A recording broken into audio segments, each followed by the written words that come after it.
Hi friends, எல்லாருக்கும் வணக்கம். Welcome to Keethu cooks. இன்றைக்கி நாம் ரொம்ப ஸ்பைசியாக சூப்பராக இன்ஸ்டண்ட்டாக செய்யக்கூடிய ஒரு சட்னி தான் பார்க்க போகிறோம். இது வந்து பார்த்திங்கன்னா பேச்சுலர்ஸ் கூட 5 நிமிஷத்துக்குள்ளே அருமையாக செஞ்சு முடிச்சிடுவாங்க.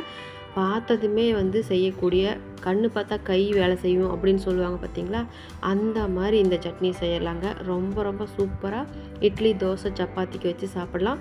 சாப்பாட்டுக்கும் கூட பிசைஞ்சு சாப்பிட்டுக்கலாம். ரொம்ப ஆப்டாக அருமையாக இருக்கும்.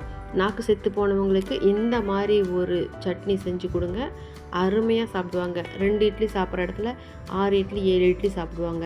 2 தோசை சாப்பிட்ற இடத்துல 10 தோசை கூட சாப்பிடுவாங்க. வாங்க எப்படி செய்யலான்னு ரெசிபியை பார்க்கலாம். இதுக்கு நாம் மெயின் இன்க்ரீடியண்ட் வரமிளகா. இது வந்து நம்ம ஊற வச்சு எடுத்தோம்னா நல்லா மைய அரையும். நம்ம இன்ஸ்டண்ட்டாக செய்கிறதுனால நான் வெறுமனே கழுவி மட்டும் சுத்தம் பண்ணிக்கிட்டேன். ஒரு 8 மிளகாய் எடுத்துக்கலாம். ஒரு தக்காளி கட் பண்ணி போட்டுக்கலாம். ஒரு சின்ன கோலி குண்டு சைஸ் அளவுக்கு புளி சேர்த்துக்கலாம். ஒரு 4 பச்சை மிளகாய் சேர்த்துக்கலாம். ஒரு 7 பல் பூண்டு ஆட் பண்ணிக்கலாம். இப்போது டேஸ்ட்டுக்கு உப்பு சேர்த்துக்கலாம். 1 ஸ்பூன் அளவுக்கு நான் ஆட் பண்ணிக்கிறேன். இன்னுமே உப்பு தேவைப்படும், நம்ம வந்து தாளிக்கும் போது ஆட் பண்ணிக்கலாம். கொஞ்சம் போல் கருவேப்பிலையும் சேர்த்துக்கலாம். இப்போ தண்ணி எதுவும் விடாமல் இதை நம்ம மிக்சியில் ஃபைன் பேஸ்ட்டாக அரைச்சி கொண்டு வந்துடலாம். ரொம்ப சூப்பராக 2 நிமிஷத்தில் இந்த சட்னி செஞ்சு முடிச்சிடலாங்க. பாருங்கள், இப்போ அரைச்சி கொண்டு வந்தாச்சு. இதுக்கு நம்ம தாளிதம் பண்ணிடலாம். கண்டிப்பாக தாளித்து சாப்பிடும்போது தான் இதோட காரம் வந்து அடங்கும். அப்படி இல்லாமல் நம்ம காரம் அதிகமாக வச்சு சாப்பிடும்போது நம்ம உடல் கொஞ்சம் பாதிக்க செஞ்சிடும். அதை நீங்கள் கேர்ஃபுல்லாக பார்த்துக்கணும். ஒரு 5 டீஸ்பூன் அளவுக்கு நல்லெண்ணெய் ஒரு சின்ன கடாயில் ஊற்றிக்கலாம்.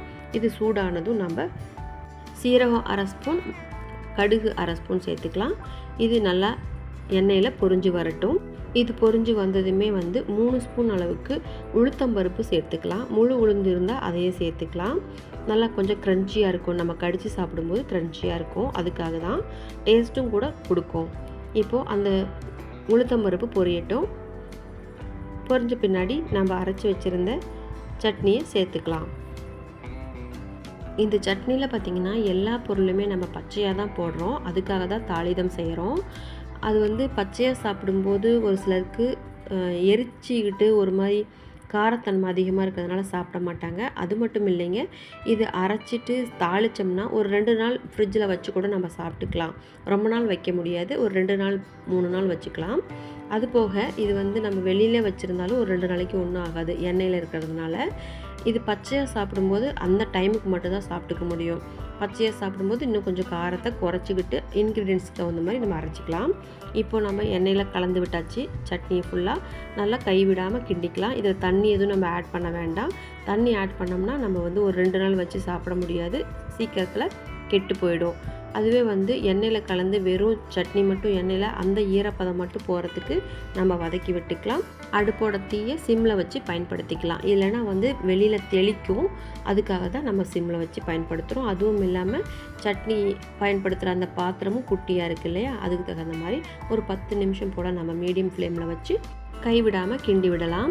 அப்படி பண்ணும்போது நமக்கு சீக்கிரத்தில் தண்ணியெல்லாம் சுண்டி வெறும் சட்னி மட்டும் நமக்கு கிடைக்கும். தண்ணி சுண்டனதுமே வந்து பார்த்திங்கன்னா ஆயில் வந்து பிரிஞ்சு வரும். அதுதான் நமக்கு கரெக்டான பதம். இப்போ நம்ம உப்பு டேஸ்ட்டு, காரம் டேஸ்ட்டு பார்த்துக்கலாம். காரம் ஃபுல்லாகவே இருக்கும். உப்பு மட்டும் நம்ம தேவையான அளவு போட்டுக்கலாம். உப்பு வந்து கம்மியாக இருந்தாலும் சட்னி 2 நாளில் கெட்டு போயிடுங்க. அதே போல் உப்பு அதிகமாக இருந்தாலும் நம்மளால் சாப்பிட முடியாது. அப்போ வந்து இன்னும் கொஞ்சம் எண்ணெய் கலந்து சாப்பிட்டுக்கலாம். இந்த வீடியோ உங்களுக்கு பயனுள்ளதாக இருக்கும்னு நான் நினைக்கிறேன். கண்டிப்பாக என்னோடய சேனலை சப்ஸ்கிரைப் பண்ணிக்கோங்க. கூட இருக்க பெல் ஐக்கானில் ஆல் ஆப்ஷனை கிளிக் பண்ணி வச்சுக்கோங்க. நான் உங்களை அடுத்த வீடியோவில் மீட் பண்ணுறேன். தேங்க்ஸ் ஃபார் வாட்சிங் this video. Thank you, bye and take care friends.